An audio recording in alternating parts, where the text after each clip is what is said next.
పద్మావతి అయితే యశోధర్ బర్త్డే పార్టీలో ఇలా పాట పాడుతూ ఉంటుంది. అలా తనలో ఉన్న ప్రేమను విక్కీకి వ్యక్తపరచడానికి పద్మావతి అయితే చాలా ట్రై చేస్తూ ఉంటుంది. ఇక యశోధర్ అయితే పద్మావతి పాడిన పాటకి అలా చూస్తూ ఉంటాడు. విక్కీ కూడా పద్మావతి కాసి అయితే అలా చూస్తూనే ఉంటాడు. ఇక పద్మావతి అయితే తన మనసులో మాట విక్కీకి చెప్పడానికి ట్రై చేస్తూ ఆ పాట పాడుతూ విక్కీ కాసి చూస్తూ ఉంటుంది. కానీ యశోధర్ పద్మావతిని చూసి మురిసిపోతూ ఉంటాడు. ఇక పద్మావతి విక్కీని తలుచుకుంటూ పాట పాడుతూనే ఉంటుంది. తన మనసులో మాట విక్కీకి చెప్పేటట్లుగా పాట పాడుతూ ఉంటుంది. ఇక విక్కీ అది అర్థం చేసుకొని షాక్ అవుతూ ఉంటాడు. కానీ ఏం చేయలేక అలా చూస్తూ ఉంటాడు. ఇక పద్మావతి పాడిన పాటకి అయితే యశోద తన కోసమేమో అని ఫీల్ అవుతూ ఉంటాడు. పద్మావతికి నా మీద ప్రేమ ఉన్నట్లుగా ఉంది అని చెప్పి ఆలోచిస్తూ ఉంటాడు. ఇక పద్మావతి విక్కీని ఊహించుకుంటూ పాట పాడుతూ ఉంటుంది. యశోధర్ మాత్రం మిస్అండర్స్టాండింగ్ చేసుకొని పద్మావతి కాసి అలా చూస్తూ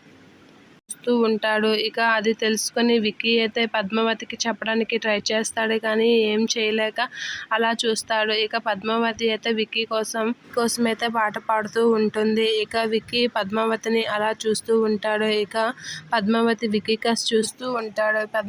పద్మావతి కూడా విక్కీ కాసి అలా చూస్తూ ఉంటుంది.